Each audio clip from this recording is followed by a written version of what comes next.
to another episode of The Actor's Perspective. Today we're going to be talking about Titanic by Christopher Durang. Just thought, what a wackadoodle play. For example, in this play, Durang does have a big note about how the play is supposed to be done. The key to comedy is that it's real rooted in truth. I think there's a challenge in it for an actor. You need a competent freaking director for this show. I think for me, as an actor, as a director, I have a range of what I can do with your work, and if I do it wrong, that's then on me, sure. No, I feel like this is one of the places where, like, if it's not done the right way, it's literally all over the place. Like, ain't nobody got time.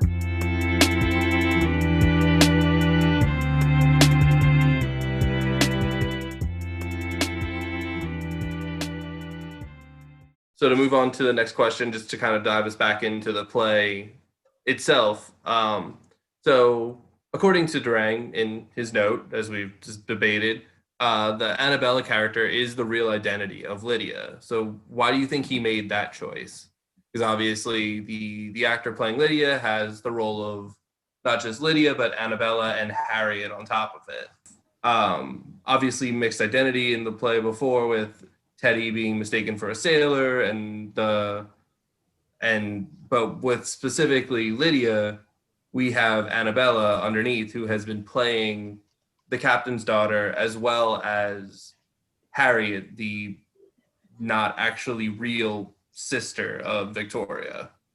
He kind of contradicts himself in that. No, not contradicts himself, but he kind of like, so he says, yeah, this is Annabelle the whole time, but then to the actor, he's like, but don't play it that way because the audience isn't going to know anyway.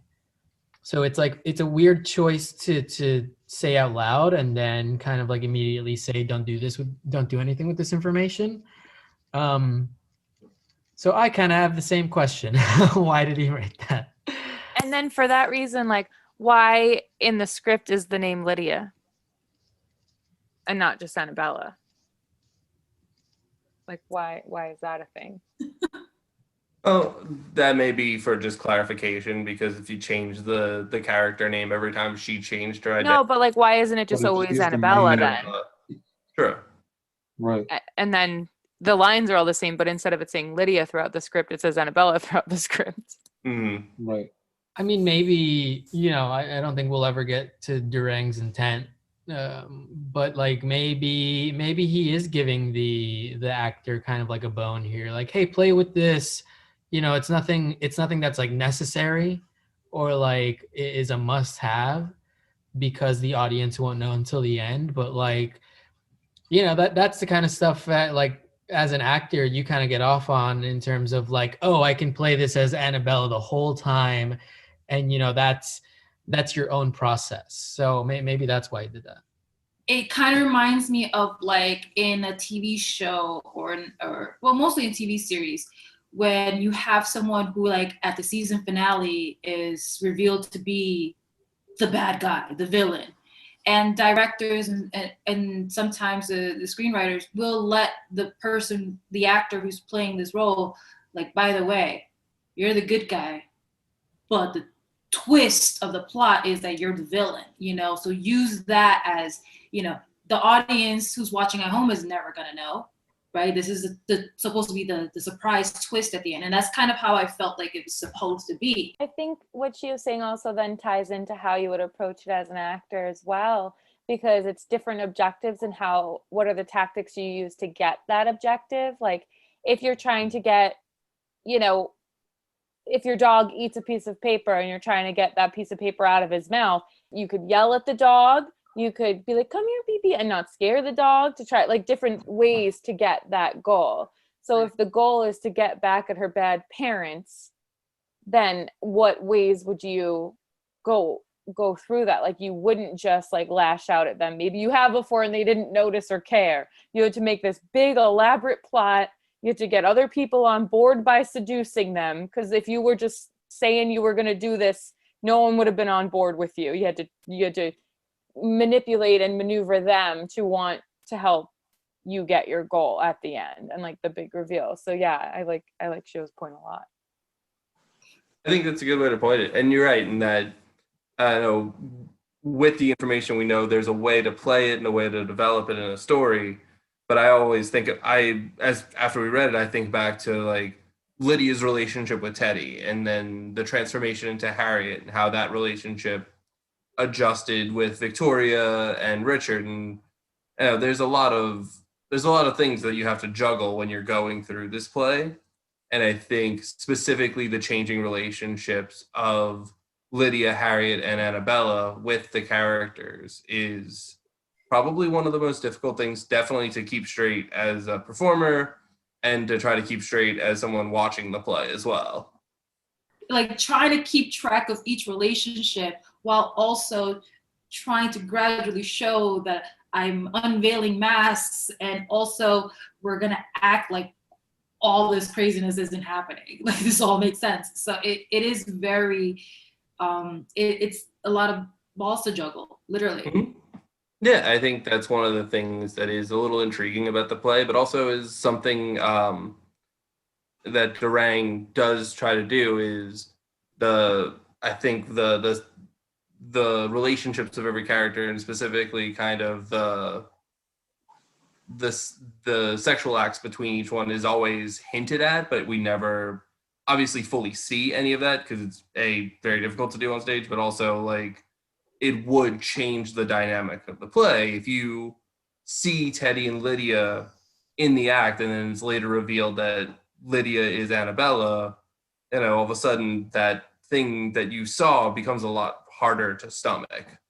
All of a sudden it's like a Greek tragedy or something. Like Yes. Yeah, that's good. Yeah. And I do think that's something Durang does well in this, is that he never reveals the actual acts that go on, but also because of the level of absurdity that keeps coming, he doesn't give you time enough to think about it. It's actually one of the reasons I think the play works very well as a one act, because if you had an intermission to think about this, your brain would explode. But because it just kind of develops and develops, you are dealt with, it's hard to understand everything that's coming at you. What is the reason this plays on the Titanic? I don't know. That's fair. That is a fair answer. I don't know why anything was happening.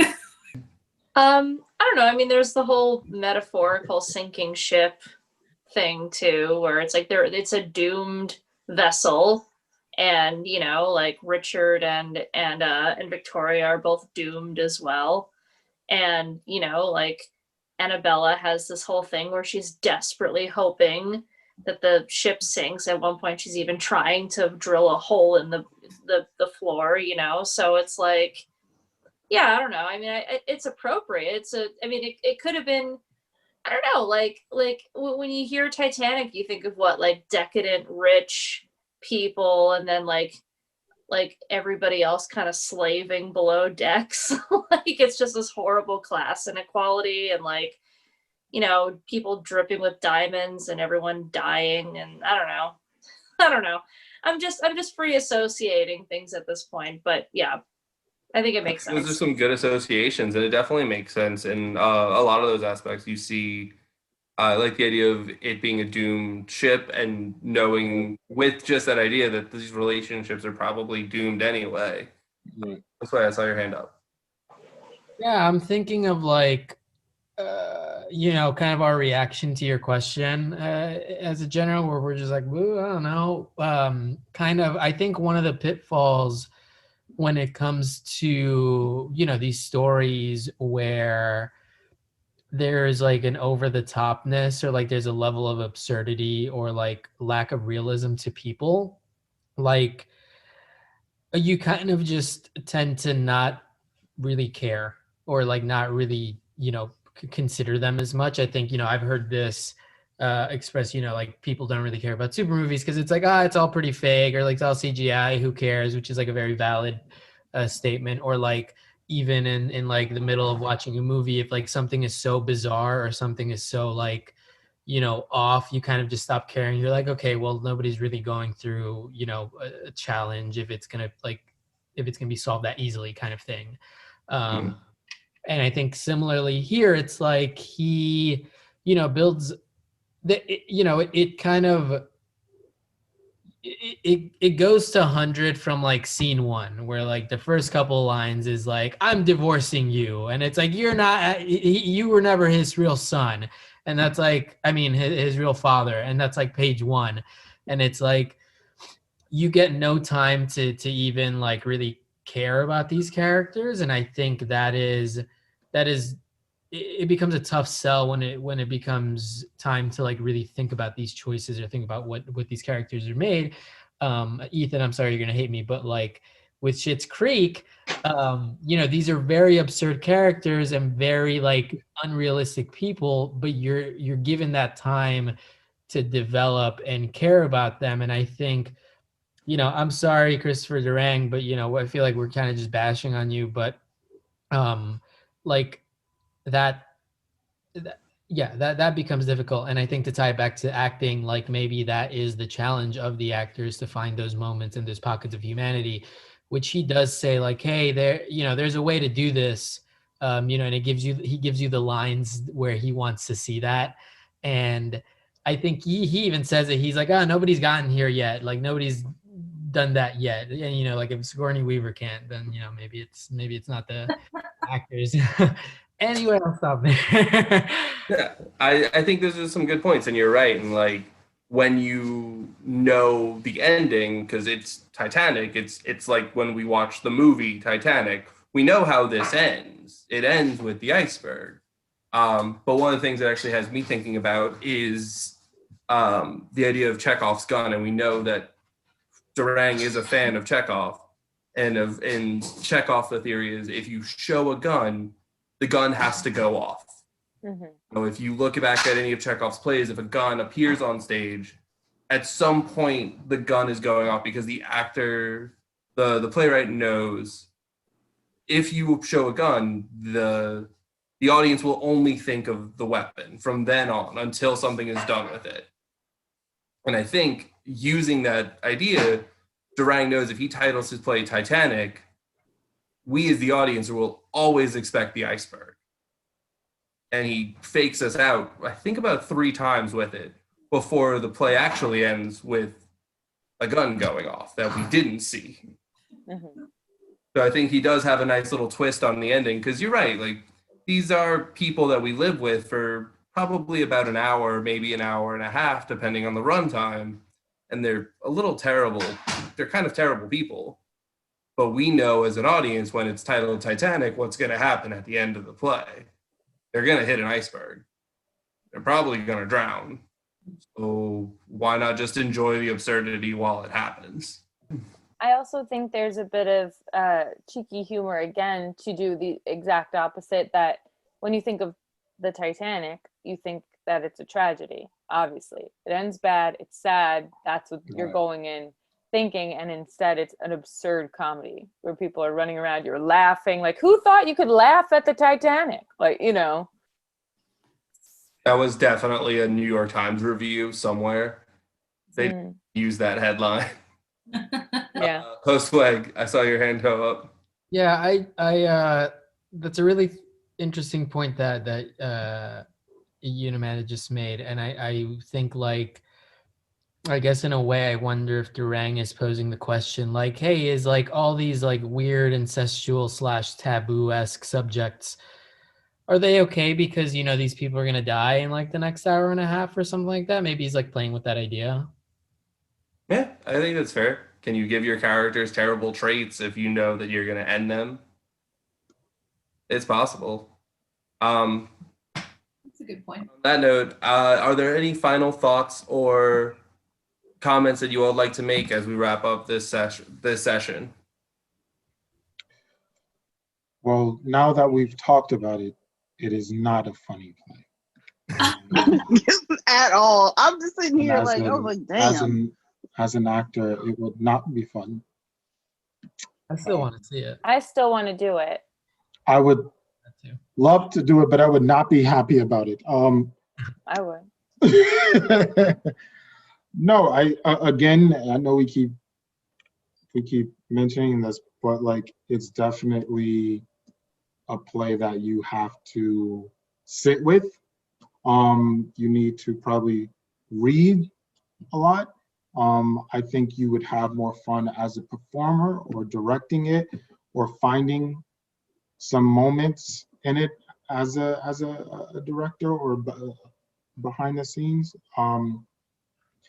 I think discussing it with your cast is extremely important. And you should ask, like, do we care about this note or do we? Did it help you or didn't it? Or should we, should we just do our thing or should we follow this? And then I think just again, that challenge is, at least from this conversation, I feel like the challenge is making some sense of the nonsense that is going on and taking the audience through the many realities that are happening on this boat. Because everyone is in quite a different reality. I just think about how the captain he immediately says, "My daughter's blonde, where is she?" Kind of, I realize how many realities you have to juggle. And maybe this is just that's the challenge, and maybe that's the point. For me. Amanda, go ahead.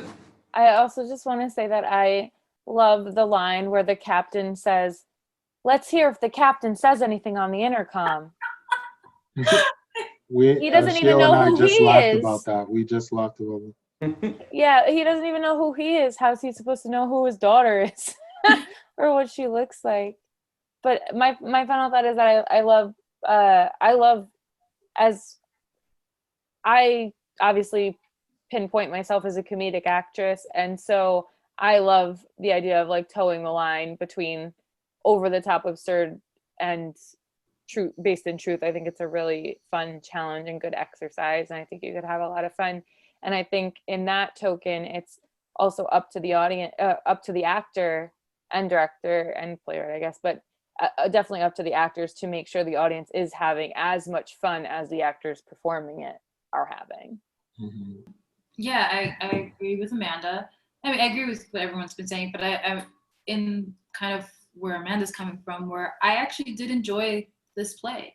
And there were definitely moments where the joke didn't land for me, but there were moments where the joke really, like, I had to mute myself, And I think it speaks to what we were saying, you need a good cast, we have some really great talent here, and a lot of people have made some really great choices, and some of those jokes really did land, and I enjoyed it myself. And I definitely see this play as a challenge I would love to take on one day, because as we have already said over and over, is just there's a lot to juggle here, and there's a lot to work with, and as an actor, there's a lot of opportunities to make these different kind of choices. And I think it would be a really interesting exercise. So I don't know, I liked it. Yeah, I think part of it is like, back to Amanda's question of like, you don't like this, but you like Family Guy and like Rick and Morty and all this thing. Like, yeah, maybe this is like the Family Guy of plays where, you watch it, you're like, oh, okay. Like you might, you might like cringe, you might laugh. I definitely did laugh. And then you kind of walk away from it as soon as it's done. And it's like, I think maybe that's a little bit of the struggle, like if you had to make, 5 questions about a Family Guy episode, I bet that would be really hard to make like 5 thought-provoking questions. And, maybe that's why we're struggling a little bit. And maybe even Christopher Durang would be like, guys, don't think about it that much. Like, yeah, stop discussing it. Yeah. You're ruining it. You're ruining it by talking about it. That's definitely possible. Anais, Chris, any final thoughts? Yes. I am still where I was in the beginning. That is totally fair. I honestly, I'll explain a little bit in brief, because it's getting on over there. But I didn't like it because I don't really love pieces of art that purport to be smarter than the audience or purport to be like, well, you have to be, you know, I don't know. It kind of gave off that vibe a little bit to me, just a little bit, not like a lot, not a lot. Fair. And it was like a lot of fun to watch people really like sink their teeth into it and really like run with it and like have fun with it and like, you know, use the craft of acting to really flesh out these characters. Like that was a lot of fun to watch and it was fun to be a part of. I think that the playwright, who I'm not that familiar with, but I did not get to be charitable, I did not get a really great impression of who this guy is. Yes, girl. So Christopher Durang, if you're listening, we would love to discuss this with you. Feel free to join us. I would. Yeah, I hope want we to talk did. to this guy. He wouldn't talk to us. His whole He thing is wouldn't to talk to stop us. analyzing this shit and leave it He'd be alone. like, look, I had Sigourney Weaver in this shit, okay? Right. Let's get Sigourney Weaver. Like, who has Sigourney's like agent's number? We'll get her on the show. Just DM her on Instagram. You know what? Maybe I'll just send this as a message. Like, here's our thoughts. What did you think? Really? Back Were in you as confused 1978. as us? Oh man. Well, thank you guys for your time. I really, Wait, Carissa. Carissa, I'm sorry. Go ahead. No, it's okay. I was just like, oh, okay, he gotta go. What I wanted to say was, Loki, I forgot almost half of it, but that's good because y'all don't have to listen to my long-winded bullshit. I think that I think it was challenging because the way it was written may not so be the way that we thought it should be performed. And then the execution might have, when we see our execution, it might have challenged things a little bit in a certain type of way. And then, not in like a bad way or anything like that, because I feel like it's something that's going to make us better, if that makes sense. Like in our like acting ability or anything like that. I also just That's want all to that. say too, because someone else just said, you know, like Sigourney Weaver, 1978. We haven't even addressed the fact that this was written then. Everyone was like on drugs. Like this would have been the best time if you were like having a fucking trip and you went and saw this play. You'd be like, "There's a dildo on his head." Like, you know what I mean? Like it's also that like absurdist humor where it's just like a big, like, what is even going on right now? This is ridiculolously amazing and weird. So much cocaine. Yeah. Everybody's so high in the much. audience watching this. maybe that's what we're missing. I think so. Next time. Next session. Next Come on, meeting. Castable. Everyone's on call. I really hope this guy watches this and says, what the fuck? Talking He's shit. gonna be like, they finally got it. That last chick at the end. I was high when I wrote this Yes, and when I watched it twice. Well, on that note, thank you guys for participating again. We always appreciate it. If you'd like to be a part of it, feel free to join us at CastableNYC. Follow us on Instagram. We're getting high next time. So This, and hopefully we'll talk to you soon. yay! All right.